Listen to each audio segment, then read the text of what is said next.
Welcome to another episode of the Armed and Ready podcast. I am your host, Jason Wood, the VA loan guy. We are on location today at Original Grain Watch Company with our special guest and Marine Corps veteran, Andrew Beltran.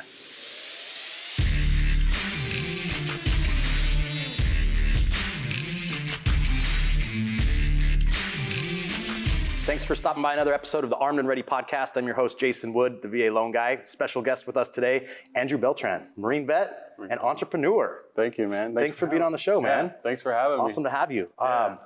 So you have a cool story, and we've got to spend some time over the last couple weeks getting to know each other. A lot of cool stuff we get to talk about, but let's first talk about your military background, right? That's something that we all have in common, and tell us about like the thought process and, why you even joined the military, and then, walk us through what you did. Yeah, I grew up in the Pacific Northwest, small town roots, and, serving your country was definitely an honorable thing to do. My family, two of my uncles have served in the Marine Corps in Vietnam.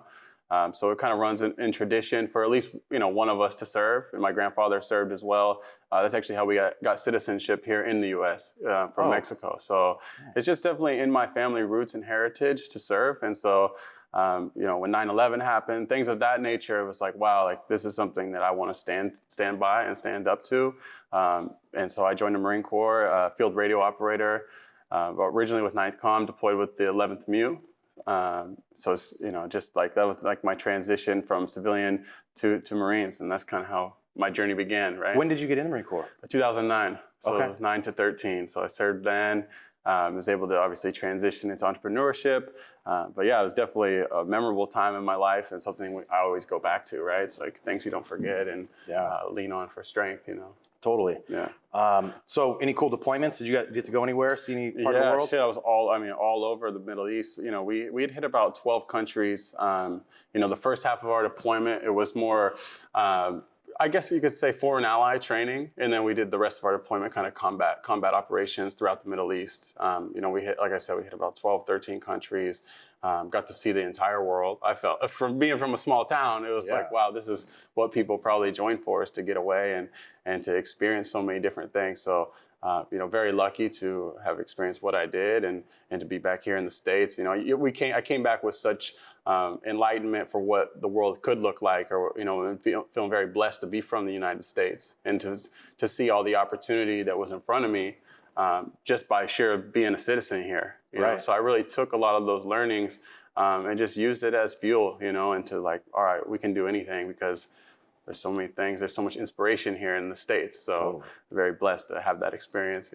Did you get to see any part of the culture or the places you visited and stuff, and like get to spend some time away from like the unit and like out in the towns and stuff? Yeah, we did. Of course, on the we had a few R&R stops, which we'll definitely get to one of those R&R stops in Hong Kong. But some of the most memorable were like Saudi Arabia and Malaysia, things of that nature, where we were actually training their special forces there at the beginning of our deployment, kind of showing each other tactics. And at the end of all those, trainings, 2 weeks trainings most of the time, we would jump into this long ceremony, where they would conduct a lot of those cultural ceremonies, and different foods and different things amongst their villages and things like that. So very, again, enlightening experience, and to see, just to be exposed to all that was so unique.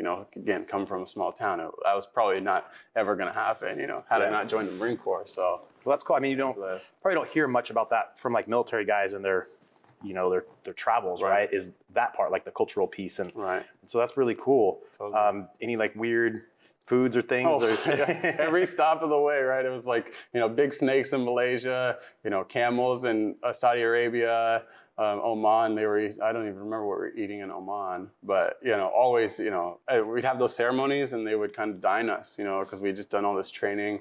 So it was really awesome, to try different things and to be exposed to how they can, because we have our ceremonies, right? Very structured and organized. Some of those Malaysian ones are just more like what you would imagine for like these real warriors, they're like sacrificing, whether it be a snake and it was crazy, right? And it was like, wow, like these are things that you would have to witness to really understand. I'm sure, yeah. It was really interesting, right? Coming back from that. So tell us about Hong Kong. Oh yeah, so Hong Kong. That was our final port. That was when we were kind of leaving the Middle East. We had stopped in Hong Kong for about 2 days, R&R. And that's where I knew my brother, he's 2 years older than me. He had moved to China to teach English and but the end goal would be to manufacture products. He knew that that's where everything was coming from. He had just graduated from U of O. So when I was coming back, he had moved to China when I was deployed. So I get to Hong Kong and I don't really know the lay of the land at that point in China. Sure. So I'm like, hey, I'm here in Hong Kong. Can you come? He's like, I'll be there in a couple hours. He was fairly close in Guangzhou, China. It's a couple hours, right? Okay. So he rode the train down to Hong Kong and we were, met up, embrace each other. We were at the bar and he had showed me just like a watch. I remember he had slid me like a wood packaged box, I open it and it's just like, it's definitely that moment. It's a nostalgic moment. It's like the outer body kind of like, wow, like this definitely brought, myself back to the roots where we grew up in the Northwest because it had the incorporated wood. It was natural hardwoods at the time, the sample that he had. I was like, wow, this is something that I could put, my all into. And what are the stories that these materials could tell, and that's kind of where like all the inspiration had come from. So it was at that moment we kind of discussed, wow, we could potentially start a brand together. And he needed some funding, and it wasn't a lot of funding. We look at it now, we're like, 20,000 or 10, like that's not a lot of funding in real business. But for a startup company, for two bros from a small town, that felt like it was enough. Yeah, I felt like 20,000 it's gonna take us to. So we did our initial production run. I was still in the Marine Corps. I had about 6 months left when I got back from deployment. We did our initial production run, and it was all kudos to like stopping in Hong Kong and seeing that watch and being like, wow, inspired and remembering kind of where it all started. That's cool. And to catch up our viewers, so Original Grain is the name of the watch company, right? So exactly. So Marine Corps to now, entrepreneur with your brother, running this watch company, which is a cool segue. So I'm totally into watches, love watches. So take me through a little bit of this. Were you, how was it while you were still in the Marine Corps and also trying to run a business, a startup? For sure. No, it's interesting. I think I was thinking about it earlier. It's like, that's when I started understanding like how much I can really get done in a day. But it came with a lot of time practicing my calendar and being organized, because I'd be with the Marines from 4:30 in the morning till about 16:30. And then it's like, okay, now it's time to transition and get some work. But I was in the military, you're trained such hard work ethic. It wasn't that like challenging for me. I always had that, but I had a lot of skills to learn. And that was where like the trouble lied, was like understanding all the platforms and the technology and the things that we were going to use to build infrastructure of the company is a lot different than the work that I had done in the Marine Corps or at home. Like those are things you can just. I was essentially a builder my whole life. I could just put time into something and build into. But these are like real technical skills I needed to learn. Essentially a business degree, and it was on the fly. So it was pretty challenging, but those are skills, just that time management is something that I use today. Maybe we'll get into it. I'm just now starting another brand now, 7 years after launching Original Grain. And so I feel myself tapping back into that original startup, Dave, when I was in the Marine Corps and starting Original Grain. So a lot of time management skills for sure were like tested, and I needed to learn such a new skill that I'd never experienced. That was always the experience for sure. No, it's crazy talking about time management. I mean, even in my business too, when I talk to others in the real estate industry, like, when you're your own boss, no one's telling you what time you have to be somewhere, which is so different than the military, right? Military, like everything's regimented. It's from what time you wake up to what time you eat to what clothes you wear. Like everything is dictated for you. True. And then you go out on your own. And if you want to sleep till noon, you can sleep till noon. Like no one's going to tell you otherwise, right? And so that time management piece is such a critical part, and just mastering it. For sure. And being your own boss, like you hit that on the head. That's, come from the Marine Corps, you're told to be somewhere. And then now we have to figure out for ourselves. So I'm glad I did it, thankful that the opportunity presented itself to kind of like take it on. Yeah, that's awesome. So take us through some of the watch stuff. I mean, this is, watches are a really cool industry all on its own, right? And for those that are kind of watch fanatics, there's a lot. There's brands that people follow, and there's crazy expensive ones, and designer stuff, and like. So walk me through kind of this whole world of watches. I mean, obviously you guys are making stuff with real wood, which I think is super unique, and I love like the cool, unique stuff. So I think that's really cool. But walk me through kind of this whole watch industry that you guys joined? Yeah, it's definitely not an easy one to tap or, code to crack. We're talking about Swiss makers that have been around for hundreds of years, that have insane amount of distribution, whether it be through retail or online affiliate channels, things of that nature. So, for a startup watch company, I feel like we launched at a beautiful time amongst the internet. It was 2013. Advertising became fairly simple to at least start. Right. There's a lot of data that goes into it all, but we launched at a beautiful time where we could actually impact the culture with our watches. And I think speaking of the culture, I feel like we're at a point, we've moved far along enough to really understand what we're trying to present, and that being heritage materials, whether it's the whiskey barrels or craft, our military collection that uses ammunition crate wood, things of that nature. Like we're able to advertise that through media online, so we're kind of the new wave of watch companies that did come in 2013. There's been a few companies to come and to sell, even here in San Diego. The Blenders guys, they're up, they launched a very similar time. Pura Vida, I think they launched maybe a year before us. They're tapping into industries, sunglass industries that again have been controlled by these, Swiss or Italian companies. But we were able to market a lifestyle and a brand, and that's where like we've seen the evolution of watch companies and things go over the last 7 years. So it was a beautiful time to launch, to be honest. 2013 was the golden year. So tell me what it's like breaking into the watch industry. I mean, there's a lot of really well-established brands out there in the watch industry. So did you guys find like some resistance or challenges like just breaking into the industry? Yeah, I mean, I think we really found our niche, which was going direct to consumer. And that was things that we could always control that. We could control the amount of traffic coming to site, how much we were spending on advertising. I think that the Goliaths of the watch industry, they're focused on mass distribution, which is the retail. We were kind of talking like it's like the mafia to get into some of these retailers. Like you got to pay for shelf space. There's a lot of chargebacks and things that you don't really see on the front end, but then like a month later you're getting dinged with these chargebacks because there was a misprint on something or something wasn't loaded in the system. Like they find technical errors to charge you back, especially when you're a small player. And then to get any advertising out of them, again, it's going to cost you an additional $20,000 to $50,000 for any type of marketing. So we've been able to just find our niche and just control our growth through online direct to consumer, and that's kind of always been our bread and butter and stuff that we stick to. So do you guys leverage like a lot of social media, or do you do like Google ads, or do you like a combination? Or? Definitely a combination. I'd say we found the biggest scale in 2015 when we started really advertising on social media, whether it's Facebook or YouTube. Like now we have like the full infrastructure of online advertising with the Googles, YouTubes, we're on Pinterest. We're pretty much on all social channels. Okay. What's great about online and advertising is you can control the scale and the spend. And it comes down to like a science and an equation, because you're looking at all the metrics, the click-through rates and all the stuff. It's all very, very visible on the dashboard.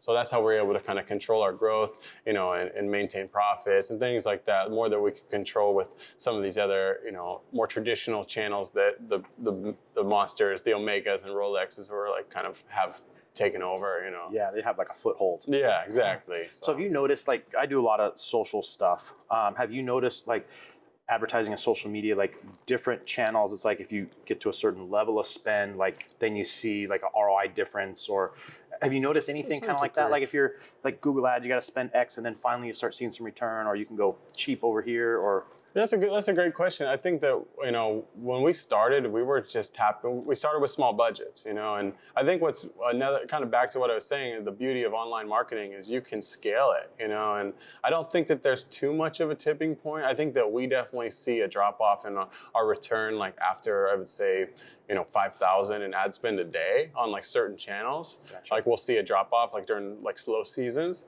But we maintain pretty high level of spend right now because we've been able to scale it and grow it. But for anybody who's starting a brand and stuff like that, is you can like we just for this new company I'm launching, like we just spent $250 on a Spotify campaign, and like that's all I needed to know that we can spend more and get more return and things. Cool. So you can start very granular, and get just things give it a started. Test, huh? Yeah, exactly, which is great. Yeah, that's cool. Now you guys are you're in some retail spots there now too, right? Yep. Mm-hmm. So I feel like that's kind of a big accomplishment, right? Like you start small and you're doing some online ad and, selling some products and, of course that starts to grow and now you step into, Nordstrom's or Dillard's or something like that. So, Totally. I mean, now you're playing with the big boys. Yeah, right? we got our first break actually, it was in Belk. It's a big distribution in the South. They have over 300 stores. We're in about 70 stores with Belk. So that's what's interesting. And with Dillard's, we just launched with Dillard's last November. We had about 20 plus stores.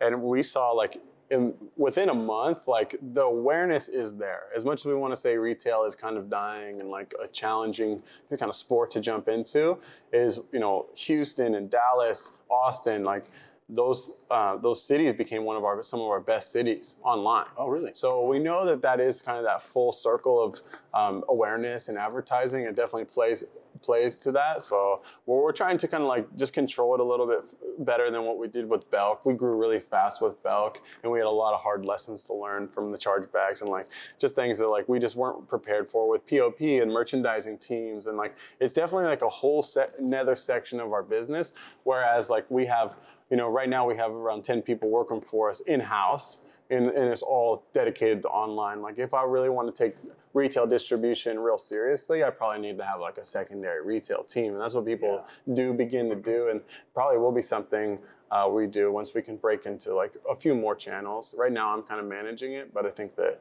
if we're selling Macy's online, if we can get Macy's stores, we'll probably just need to fully invest and get a team. Well, right now probably too with like all the COVID stuff Right. and things being closed in different states. Unknown.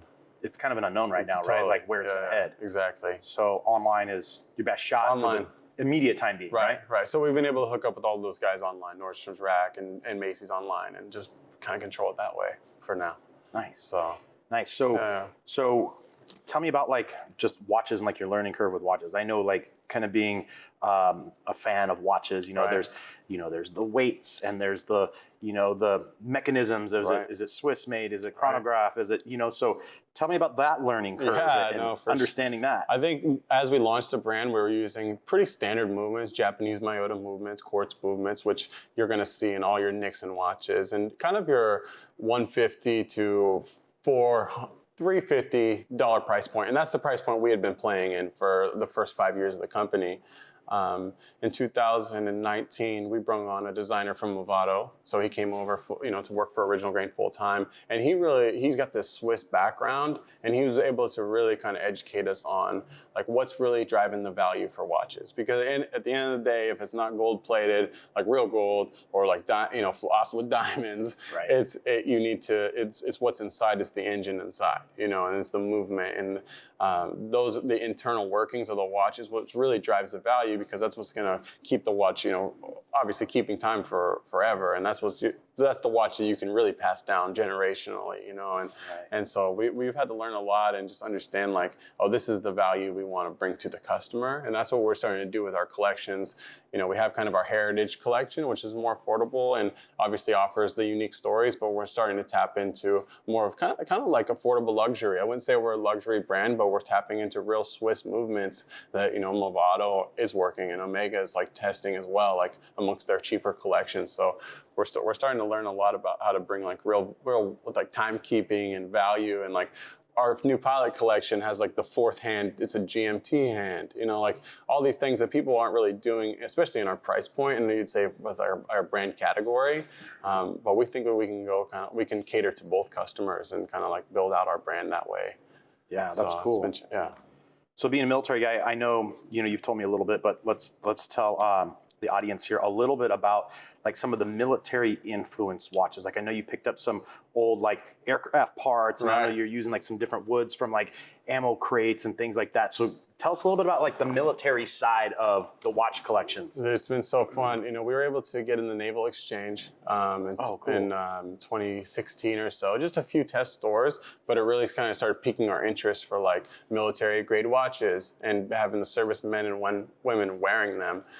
So we started reclaiming ammunition crate wood, and we also started using, what's cool is actually like tent canvas material. So like we'll have the wood that's traditionally found in our watch, but like we'll have an additional leather strap that's cut from either bomber jackets or tent canvas. Oh, nice. So we're starting to broaden, our material materials that we use, and that's been like such a blessing. And like kind of like this next evolution of the brand is not to just be wood and steel. It's like we can now we're working with Rawlings, and we're taking the leather from the baseball gloves, and like that military collection really kind of was like that next phase for the brand, because like, wow, there's so much history here, but it's not just in the wood materials. Like the leather, it's like all kind of tarnished. It's funny, I actually brought you a watch. I did want to give you this watch. I don't know if now's a great time, but this is one of the military watches. I saw you kind of looking at this earlier.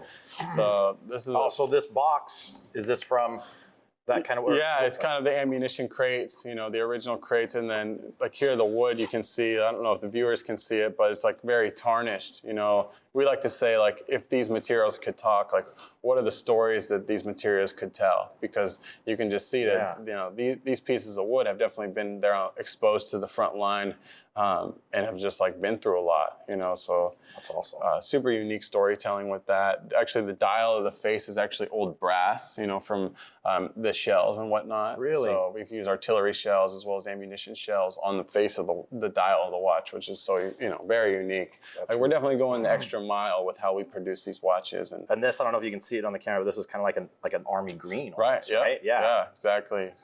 Yeah. I mean, this is sweet. Yeah. And then here'd be like this is the old bomber, kind of like jacket, you know, you'll see like in the bands are fairly different, as well as like on the wood, like these are all very, you know, original materials. So like there'll be some tarnish, but we think that that's like the beauty of the collection, you know? Yeah, because of the character. Right, exactly. The character. Ties it all back in. Yeah, the time. So it's more than a timepiece, it's a piece of time, you know, and that's like kind of a big saying that we say around the company.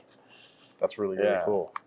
Oh, this is super great. Fun, man. No, I figured you would like that. It's kind of got the big face and all that. So yeah, I love it. Kind of a cool piece. That's cool. So, so being the entrepreneur that you are, I know you've kind of moved into, you got a whole nother thing that you're gearing after. Yeah. Kind of the supplement and the sports nutrition world, right? So tell us a little bit about that. You know, it's interesting. Like, I know that, you know, it's called Enzo Superfoods, first and foremost. That's kind of like the brand that we've started. Again, it's with my brother and I.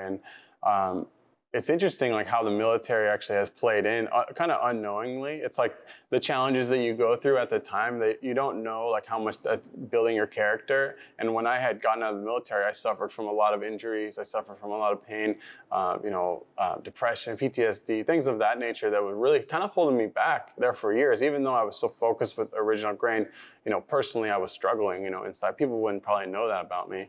Wow. But you know, through the years, like I've continued to go through the traditional doctors, American medicine. I was eating fairly American traditional diet as well. You know, about 5 years after I transitioned out of the military, I started really focusing on what I was fueling myself to feel better. And at the time, it was prescription drugs, and that's what was offered to me to kind of like alleviate the pain. But that's what it was doing. It wasn't like curing, you know, fixing it. It wasn't fixing anything. And I was like, wow, this is what my life kind of looks like right now. This is what at the time I'm 27 years old. And so I really started tapping into kind of ancient culture and ancient wellness. And I started taking a look at plant-based food, as well as super greens and things that I started to take. And I was like, wow, this stuff's actually making me feel amazing. I don't need this stuff anymore. It's in regards to the prescription drugs. And so I totally was able to kind of clean myself up, you know, and just be able to really find balance in my life. And that's like what the biggest thing for this new brand is to help people achieve better health, but also look outwards in regards to how they find balance, whether it's, you know, meditation or things that we do for just hobbies, like get out and go play and have fun, you know, and just find balance in your day. Right. And that's something that I just really think that like I'm passionate about. And I'm, you know, being an entrepreneur, like I'm passion first. Like I may never do like a crazy, like a Zuckerberg business where it's like crazy everything. It's like, I'm really just more dedicated to being passionate about things that like I really believe in, you know? So the watches is like the material stories and sustainable supply chain and planting trees and giving back. And then with Enzo Superfoods, really just to help people find an alternative to like what's being kind of positioned into our society as, you know, prescription drugs being the answer. You know, I've seen my family has struggled with, you know, disease and things like that, but I think that there's a lot of preventative care that we can do as a culture. And so that's what I want to like spread awareness for. And that's why we just launched, of course, like right in the middle of COVID in March, we launched. which is going to be an interesting story to tell in like 5 years from now, and hopefully when we've seen some growth. But we took it on headstrong, and we're excited to kind of be amongst hopefully the brands that have a really good reputation for helping people. That's what we're after. Yeah, no, I totally believe in like food can really heal most everything, and I've read some different books and heard different like doctors and stuff speak about that, and I think there's a lot of truth to that. Right. I read this book years ago called The Inflammation Zone, Right. and it basically talks about like how pretty much all disease and most injuries in your body are all a direct result of inflammation. Exactly. And inflammation can be controlled dietarily. Exactly. And so it's crazy that you kind of found that just through your own trial and error, right? Because there's so much science and truth to it. Yeah, that's how it happened. I was struggling with inflammation and pain, and it was an everyday thing. And then when I was fueling my body, with nutrients that were actually being effective and helping, and the digestion that was taking place and getting rid of all the bacteria and things I was like, wow, I feel like a different person mentally, physically, spiritually, and so I was like, wow, why don't we, we can bring this to the world, that's just the people that my brother and I are, like, let's do it. Like, let's get it out there and share it. So that's really neat. Yeah. Well, and so much it has to, like in the supplement world, I know from like, just being an avid gym rat and stuff, and taking all sorts of different things over the years, like there's the quality of them too, right? Like, and so, I mean, it just makes a big difference, right? Totally. Just finding like the quality of the ingredients and, the appropriate measures of each that's in a supplement and stuff. So, I mean, that's a whole nother degree exactly on its own, right? Yeah. On top of having to understand business, now you got to learn all this science, right? Exactly. We're actually making it here in San Diego, which has been amazing. We've had a few pretty well-known nutritionists from the area kind of help us out and kind of help make sure we develop the correct product. We obviously have an idea of what we want to present with like our super greens, kind of being that morning boost and helping your digestion, your flow kind of created. We have like a midday boost, which is like mushroom blend. So mushroom, maca, cordyceps. So it helps you kind of stay focused, endurance, and strength. And then we have like our evening, which is a turmeric, kind of relax, recharge, and recover. So those are the 3 products we started with, and I think that we're going to do a lot. We have a few new innovative ways I think that we're going to do it, like kind of how we do the watches. Kind of think outside of the box on how people can actually use it every day. And not just be. Right now, it's just like kind of 30 seconds a day. You put it in your water. Which is pretty standard amongst the industry, but we want to kind of change it up as we go. So that's really cool. Yeah, it's been a lot of fun. So tell me, so you mentioned, kind of having like injuries and PTSD and stuff out of the military, but I don't know, it sounds like, you went from military straight into being an entrepreneur, like there wasn't really a time gap there, right? No. So you were, because of that, kind of naturally pushed into building this business, but obviously still battling some stuff. If you don't mind sharing, like for our audience, like what helped you kind of get through that? Because I know there's a lot of people prior service that struggle with that stuff, right? And the dependency on substances is primarily prescribed by Western doctors, and they get you on pain meds and this, that, and everything, which can lead down a dark path, right? So I don't know, share with us a little bit about that. I think some of the, having kind of been through it and feeling as if I've, kind of somewhat mastered like what I need to, go ahead and live like a prosperous life, which we're all kind of looking to achieve, is, I really got back in contact with the service members that I deployed with and served with. I also joined a few organizations here in San Diego, Active Valor being one of them, and so I think for me, it was like, there was a loss of continued service, but that's something that I found was like continuing to serve the community, whether it was through charity and things like that. I think like once you take the camis off, and things like that, it's like, you kind of lose a sense of who you are and like a little bit of pride, but I think as a culture, we have to remember that we can rewrite who we are, on a daily. I think our family members, maybe before us, they kind of were stuck in, this is who I am. And like, I'm going to do that for my entire life, and then for our generation, it's like, wow, we can rewrite who we are tomorrow, and so I keep that optimism in my head, and the opportunity is still out there for me. And I think to be able to like reconnect with the military through the charities and just picking up the phone, like that was something that just made me feel like I wasn't alone in this fight, you know? That's really And that's important. the truth, man. Yeah. Like, you know, we separate and we totally like go away, and it's so easy not to do. It's like, it's so easy not to call or to like reach out for help or reach out to just say what's up, you know? It's just like, that's almost the easier thing to do. But you know, it's just taking the time. It really made a difference in my life when I started to like get back involved with the service, rather than just being like, that was me before, not anymore. You know, Right? So Because it never leaves. it never leaves. You know, Yeah. and it can kind of switch around in your head, like what that meant to you and what it means like not to be involved anymore. So I think it's been good for me to kind of get back involved within the Marine Corps, or the military as a whole. You know, Yeah. reconnect. No, that's really important. I'm glad you shared that. Yeah. So a passion that you and I both have, you're on your road to it, is aviation. I am. So you're working on your pilot's license, I right? am. I don't know how it happened so fast. We released a pilot watch, and I just fell in love with it. I fell in love with the opportunities that could be available for me if I do learn how to fly, when I learn how to fly. And so, you know, we had our few conversations like, oh, because you're a pilot as well, right? Yeah, I used to have a license. You Yeah, have your license and went through the program. And I didn't realize until my instructor dropped like a stack of books on my desk and like, okay, now I need, like, this is another degree I'm going to have to kind of be very well versed in. I mean, it does become down to life and death depending on how good of a pilot you are. Yeah, and that's true. So there's a lot of information. I got a stack of books under the table here, and I'm going flying tonight. So just kind of dedicating some time. Again, this goes back to the balance thing. And like, this is going to, I guess, start as somewhat of a hobby of mine, but I think I have a goal in my head that in like 10 or 15 years, like I could potentially do like a search and rescue.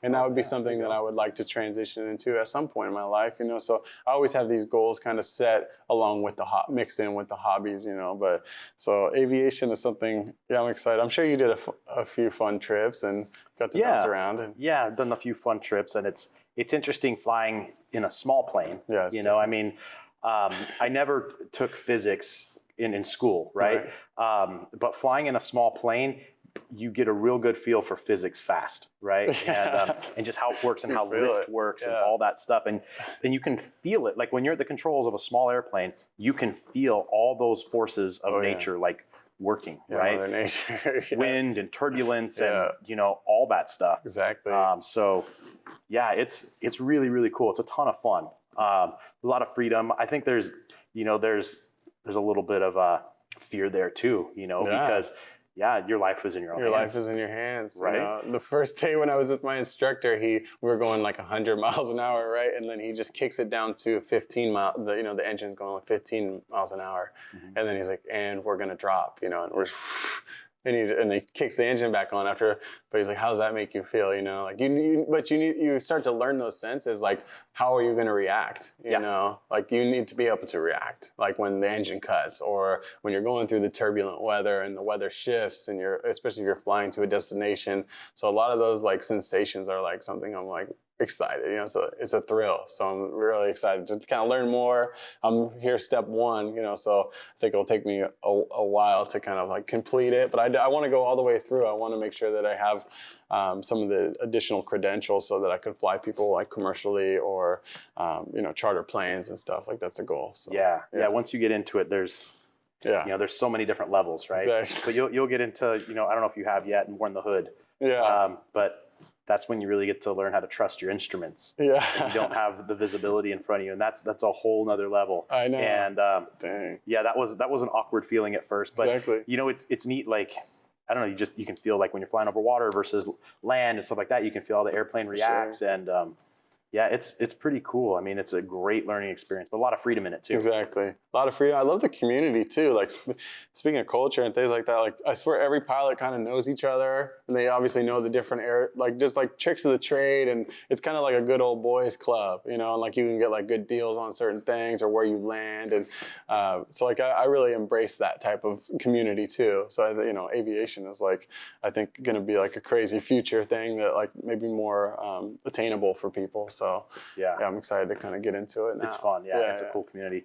Well, Andrew, thanks, man. I think this has been a ton of fun. I really appreciate you spending some time and sharing your story, man. What an incredible story. Thank you, man. And thank you so much for doing that. And you know, we'd love to have you back on the show again. Yeah, excited to share more. Maybe as, you know, Enzo grows and we'll see where Original Grain. I'd love to jump back on and share the story. Cool. Thank you, brother. Awesome, man. Awesome. Thanks, cool. buddy. Cool, man. Thanks for watching today's episode. Please like, subscribe, and share this. For more information, or if you'd like to get in touch with any of our guests, you can reach out to me at valoanguy.us.